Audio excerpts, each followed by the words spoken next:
राधे राधे सभी को। जय श्री कृष्णा। देव दीपावली पूर्णिमा का आज शाम का दिन है जब ये वीडियो अपलोड होगी या फिर ये सुबह अपलोड होगी, जो भी होगी ये पूर्णिमा के दिन होगी।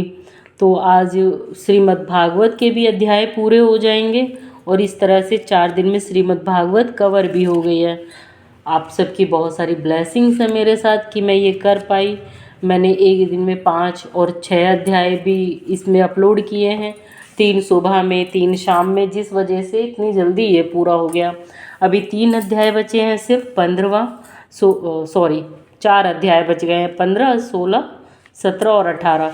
उनकी मैं वीडियो अब बनाने वाली हूँ ताकि कार्तिक मास के रहते रहते ये अध्याय पूरे हो जाएं और इसके अगले दिन जब कार्तिक मास खत्म होगा तो अघन मास शुरू होगा। तो मैं श्री रामचरित मानस का पाठ आरंभ करूंगी जो कि पूरे 1 महीने चलने वाला है। तो पूरे अघन मास श्री रामचरित मानस का पाठ मैं डालने वाली हूँ। मैं चाहती हूँ जो भी लोग कार्तिक मास में मेरी कहानियाँ सुन रहे थे वो अघन मास में भी अवश्य सुने। श्री राम लला की और हनुमान जी की कृपा आप सब पर बनी रहे। आप सब अपना सहयोग ऐसे ही मुझे देते रहें। चलिए आज का हम शुरू करते हैं। जय श्री कृष्णा। 15वां अध्याय। भगवान जी बोले, हे लक्ष्मी, संसार अश्वत्थ पीपल के समान है जिसकी पुरुष रूप जड़ ऊपर है, चराचर शाखा नीचे है। वेद इसके पत्ते हैं, जो यह जानता है वही वेद को ज्ञाता है। इसकी शाखा ऊपर नीचे फैली हुई है।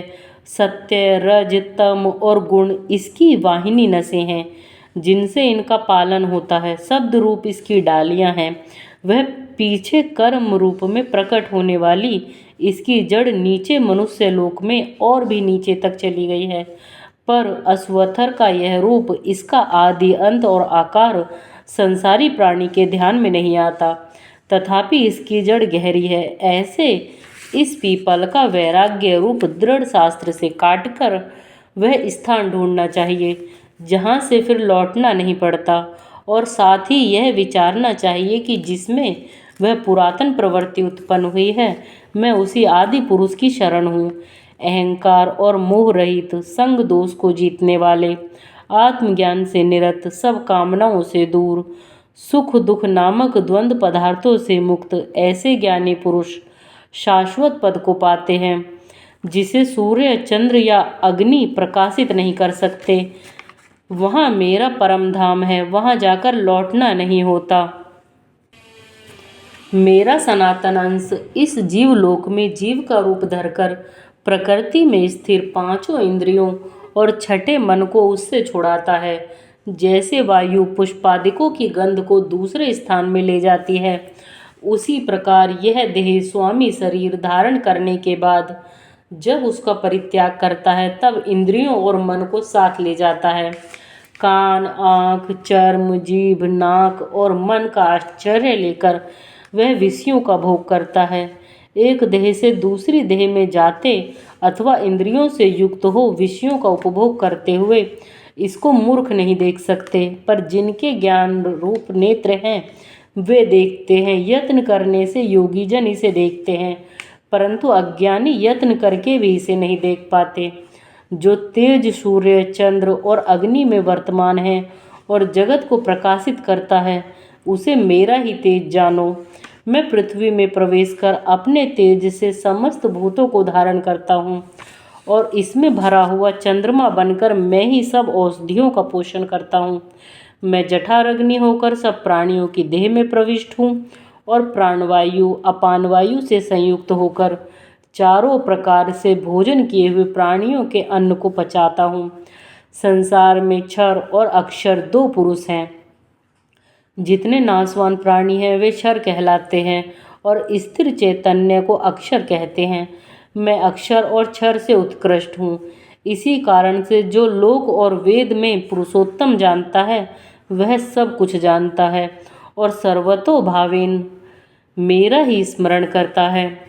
16वां अध्याय। श्री कृष्ण बोले, हे भारत, अभय शुद्ध सतोगुणी होना, ज्ञान योग निष्ठा, दान इंद्रिय दमन, यज्ञ कराना, तप, अहिंसा, सत्य, अक्रोध, त्याग, शांति व चुगली न करना, वह सब प्राणियों पर दया तृष्णा से वचन, कोमल स्वभाव, चपलता का त्याग, क्षमा, धृत, पवित्रता, द्वेष रहित, अभिमान न करना। देवी संपत्ति के सम्मुख जन्म धरने वालों को ये सब गुण मिलते हैं। दंभ, दर्प, अभिमान, क्रोध, कटु भाषण और अज्ञान ये सब आसुरी संपत्ति के सन्मुख जन्म लेने वालों को प्राप्त होते हैं। देव संपत्ति मोक्ष और आसुरी संपत्ति बंधन का कारण होती है। तुम शोक न करो, क्योंकि तुम देवी संपत्ति के भोग को जन्मे हो। इस लोक में देव और असुर ये दो प्रकार के प्राणी उत्पन्न किए गए हैं। धर्म में प्रवृत्ति तथा अधर्म में निर्वृत्ति असुर लोग नहीं जानते। उनमें न सोच, न आचार और न सत्य ही है। उनके मन में जगत की उत्पत्ति का कारण काम से प्रेरित स्त्री पुरुषों के संयोग के अतिरिक्त और कुछ नहीं है। मलिन आत्मा, अल्प बुद्धि, दारुण कर्म करने वाले इस संसार को नष्ट करने के हेतु पैदा होते हैं और दुष्कर कर्म के आश्रित होकर वे दंभी, मान और मद से युक्त पुरुष नीच कर्म में प्रवृत्त होते हैं। वे मृत्यु पर्यंत चिंता से ग्रसित हैं। कामोपभोग ही सब कुछ है, इसी को सर्वस्व मानते हैं। वे अनेक कल्पनाओं से मोह रूपी बंधन में फंसे हुए विषय भोग से आसक्त लोग रौरव नरक में गिरते हैं। जो अपनी बढ़ाई आप करते हैं, धन धान्य के मद में चूर रहते हैं, शास्त्रोक्त विधि छोड़कर केवल नाम के लिए यज्ञ करते हैं, अहंकार, बल, काम एवं क्रोध से युक्त हैं, अपनी तथा औरों की देह में स्थित मुझसे द्वेष रखते तथा मेरी निंदा करते हैं, इन द्वेष करने वाले क्रूर और अधम पापियों को मैं संसार की आसुरी योनियों में ही डालता हूँ। जन्म जन्म में आसुरी योनि पाकर वे मूर्ख मुझको पाए बिना ही अंत में अधम गति को प्राप्त होते हैं। काम, क्रोध, लोभ तीन नरक के द्वार हैं जो आत्मा का नाश करते हैं। इस कारण तीनों को त्याग देना चाहिए। 17वां अध्याय। अर्जुन ने पूछा, हे भगवान, जो शास्त्र विधि को छोड़ श्रद्धा के साथ पूजन करते हैं उनकी निष्ठा किस प्रकार की है, सात्विकी, राजसी या तामसी? श्री कृष्ण जी बोले, प्राणियों के स्वभाव से ही सात्विकी, राजसी और तामसी ये तीनों प्रकार की श्रद्धा है। सो सुनो। सात्विकी पुरुष देवताओं को पूजते हैं, रजोगुणी यज्ञ राक्षसों को पूजते हैं और तामसी जन भूत प्रेतों को पूजते हैं। जो लोग कपट, अहंकार, काम, विषयानुराग और आग्रह युक्त शास्त्र में ना कहा हुआ उग्र तप करते हैं, वे मूर्खता से केवल अपने शरीरस्थ आत्मा को ही नहीं बल्कि मुझे भी कष्ट देते हैं। उन्हें निश्चय ही आसुरी जानिए। जैसे प्रत्येक को 3 प्रकार का आहार प्रिय है, उसी तरह यज्ञ, तप और दान भी 3 प्रकार के हैं, जिनके भेद सुनिए। आयु, सत्व, बल, आरोग्य, सुख और प्रीत को बरसाने वाले रस, घृत युक्त पोषक तथा आनंददायक आहार सात्विकों को प्रिय हैं। कड़वे, खट्टे, नमकीन, गर्म, तीखे, रूखे, चरपरे तथा दुख, शोक एवं रोगजनक भोजन राजसी लोगों को प्रिय होते हैं। पैरों का रखा हुआ अनीरस, दुर्गंध युक्त बासी, उच्छिष्ट, अपवित्र भोजन तामसी लोगों को प्रिय लगता है। यज्ञ करना ही ऐसा मन को दृढ़ करके फल की इच्छा बिना विधि पूर्वक जो यज्ञ किया जाता है वह सात्विक है। फल की कामना से और लोक दिखावे के लिए जो यज्ञ किया जाता है उसे राजसी जानो। शास्त्र की विधि से हीन, अन्न दान मंत्रहीन तथा बिना श्रद्धा के किया हुआ यह तामसी कहलाता है। देवता, द्विज, गुरु तथा विद्वान इनका पूजन, पवित्रता, ब्रह्मचर्य तथा अहिंसा का आचरण करना शारीरिक तप है, जिस वाक्य से किसी का दिल न दुखे। सत्य, प्रिय, हितकारी भाषण, स्वाध्याय का अभ्यास वाचिक तप है। मन की प्रसन्नता, चित्त की शांति, आत्मनिग्रह तथा निष्कपट रहना यह मानसिक तप है। यह तीनों प्रकार के तप यदि श्रद्धा से फल की इच्छा त्याग कर और योग युक्त होकर किए जाएं तो सात्विकी तप कहलाता है। अनित्व और शासक तप राजस है, जो दुरूह व आत्मा को कष्ट देकर व दूसरे के नाश के लिए किया जाए उसे तामस तप कहते हैं। जो फल की इच्छा त्याग उत्तम बुद्धि से उत्तम स्थान में सत्पात्र के बदले कोई वस्तु लेने की इच्छा बिना दिया जाता है उसे सात्विक दान कहते हैं। जो दान प्रत्युपकार एवं किसी फल की इच्छा से कलेश पूर्वक दिया जाता है उसे राक्षस दान कहते हैं। ओम, तत् और सत ये तीन ब्रह्म के नाम हैं। इन्हीं से आदि काल में ब्राह्मण और वेद हैं। इसी से ज्ञानी पुरुष यज्ञ दान तथा तप आदि शास्त्रोक्त क्रियाएं ओमकार उच्चारण सद्भाव एवं साधु भाव से किया जाता है तथा मांगलिक विवादिक कर्म में भी सत्य शब्द का उच्चारण करते हैं। यज्ञ तप व दान में निष्ठा है उसे सत कहते हैं और ईश्वर प्राप्ति के अर्थ कर्म है यह भी सत कहते हैं। हे पार्थ, श्रद्धा से रहित दान तप तथा अन्य जो कर्म किए जाते हैं वह असत कहलाते हैं।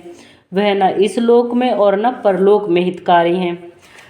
श्रीमद् भागवत का 18वां अध्याय और आखिरी अध्याय।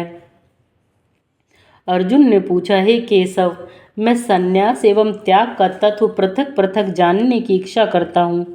श्री कृष्ण बोले, हे पार्थ, कामना वाले कर्मों के त्याग को ज्ञानी लोग संन्यास मानते हैं और अज्ञानी पुरुष फल के त्याग को कहते हैं। कोई पंडित कर्म को दोषयुक्त जानकर त्यागना ठीक कहते हैं, कोई यज्ञ दान तपादि कर्मों को छोड़ने योग्य बताते हैं। हे भारत, त्याग के विषय में मेरा ऐसा मत है कि त्याग 3 प्रकार के होते हैं।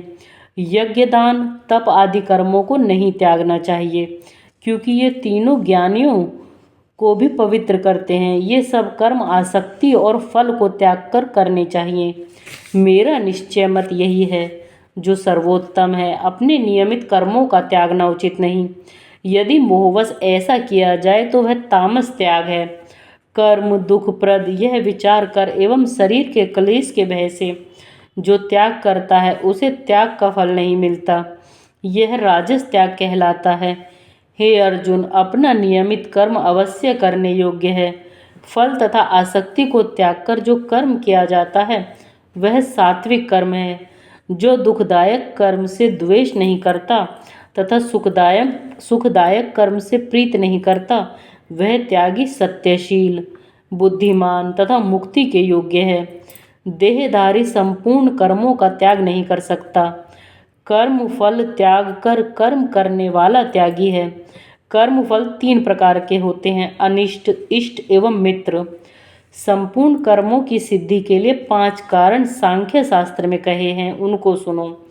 शरीर कर्ता, आत्मा साधन, पृथक पृथक चेष्टाएं और देव शरीर, वाणी एवं मन से जो भला बुरा कार्य किया जाता है उसके ये 5 कारण हैं। ऐसा होने पर भी जो केवल आत्मा का ही कर्ता जानता है वह दुर्मत कुछ नहीं जानता।